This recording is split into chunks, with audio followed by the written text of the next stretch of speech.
named Edouard Jossin. In her 4 years of marriage, Zelda had flirted with other men, but he was the first she is said to have slept with. Scott was terribly upset when he found out, and though Zelda immediately ended the affair, he never forgave her betrayal. He seems to have felt that he and Zelda had a contract somehow, or an understanding, that though she might be attractive to other men, that she would never allow herself actually to become involved with one. But this had happened, and it created a sort of sadness in Fitzgerald that he never really recovered from. Still reeling from the Jossin affair, the Fitzgeralds went to Paris in the spring of 1925 for the publication of The Great Gatsby, a book that was later made into a big multi-million-dollar movie. The story was set in Long Island at the height of the Roaring '20s. Jay Gatsby, the hero, was a man trying to recapture his past and win the love of wealthy, beautiful Daisy Buchanan, the golden girl of his dreams. As with so many of his works, Fitzgerald incorporated his own yearnings and lost hopes into The Great Gatsby. Why didn't you wait for me? Because rich girls don't marry poor boys, Jay Gatsby. Haven't you heard? Rich girls don't marry poor boys. But in the end, the hero had to pay a price for his idealism.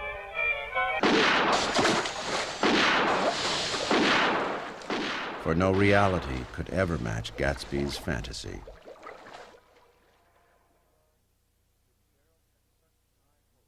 Fitzgerald had such high hopes for his new novel, he was deeply disappointed when it failed to sell as well as his first two novels.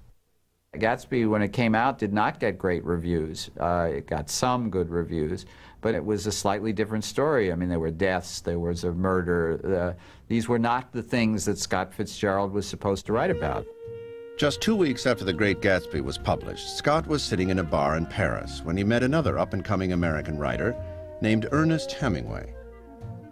Almost immediately, the two men became drinking buddies, though there was always an edge to their friendship.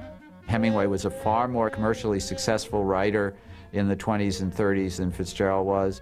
On the other hand, Hemingway, I think, envied Fitzgerald's style, so they both envied in the other what they didn't have in themselves. Their rivalry was intense, and Hemingway, on more than one occasion, would try to promote himself at Fitzgerald's expense. Like the time Hemingway, at lunch with his editor and another writer named Mary Cullum, started talking about his fascination with rich people. He said, "The rich are different from you and me." And Mary Cullum said wittily, "Yes, they have more money." And everyone laughed at this put-down. Hemingway then turned this entirely around and had Fitzgerald say the first line, and then had himself, Hemingway, say the good line, "Yes, they have more money," and made it into a sort of flag that was attached to Fitzgerald's shoe, and he never was able to get rid of. This canard that he was a kind of suck-up to the rich.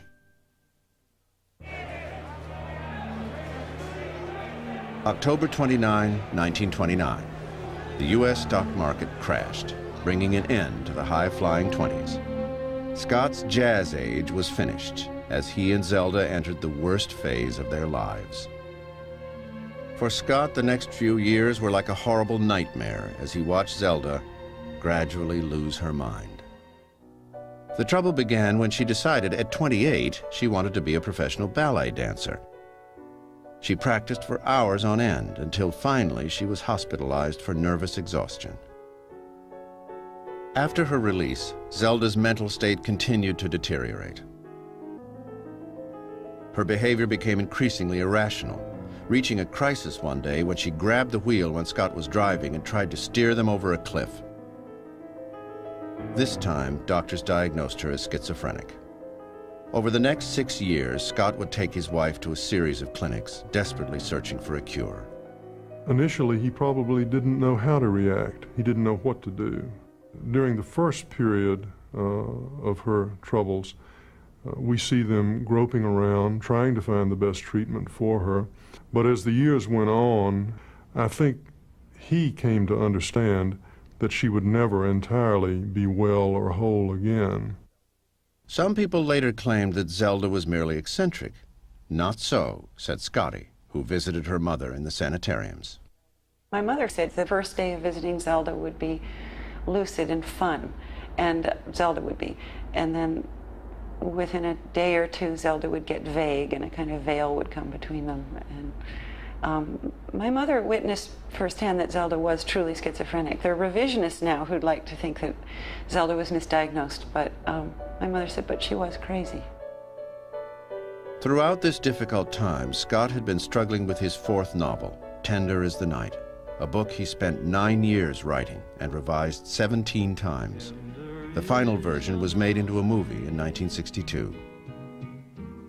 The story was about a psychiatrist named Dick Diver who marries one of his patients, the very wealthy but mentally disturbed Nicole. The brilliance, the versatility of madness, Scott wrote, is akin to the resourcefulness of water seeping over and around a dike. It requires the united front of many people to work against it. Once again, Fitzgerald had drawn on his own life for material. He was counting on Tender as the Night to restore his reputation and his bank account.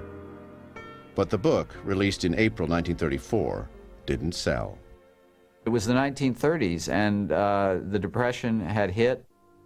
People weren't interested so much in hearing about people having parties and going to the Riviera, because most of them couldn't even get a square meal. And so in many ways, the subject matter was a little outdated.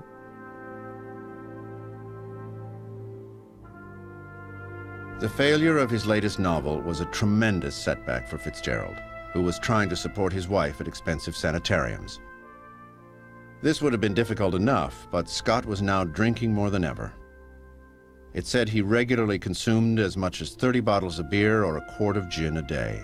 He was an alcoholic who would go for long periods, drinking very carefully, would go for long, dry periods, and then was capable of binges of drinking that he was helpless to bring to an end. Drinking, that is, that continued until the man had to be taken to a hospital when he was no longer sensate. Even at this low point, Fitzgerald used his pain as inspiration and continued to reflect his own life in his work. In 1936, he wrote The Crack-Up, a startling 3-part series that ran in Esquire magazine, in which he announced to the world that he was emotionally bankrupt. My life looked like a hopeless mess there for a while, Scott wrote. And the point was, I didn't want it to be better. I had completely ceased to give a good goddamn. This public confession hurt Scott's reputation. But the final blow came on his 40th birthday, September 24th, 1936, when the New York Post published a front-page profile that depicted him as a pathetic has-been who had squandered his talent. But just when he hit rock bottom, Fitzgerald got an offer from Metro-Goldwyn-Mayer to work as a screenwriter. With renewed hope, he left for the West Coast in the summer of 1937, ready to take on Hollywood.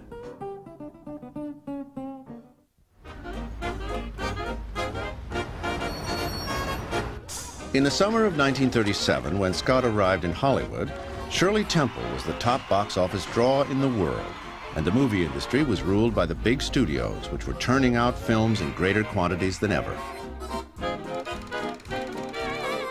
To keep churning out movies, the studios would assign different writers to work on the same script, all of them competing for that most important measure of success, a screen credit.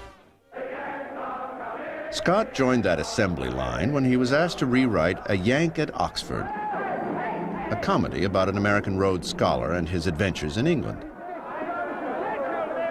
Well, I'm restraining myself as best I can. Oh, you wicked. But like so many films Fitzgerald would work on, the script went through endless revisions, and he did not end up with a screen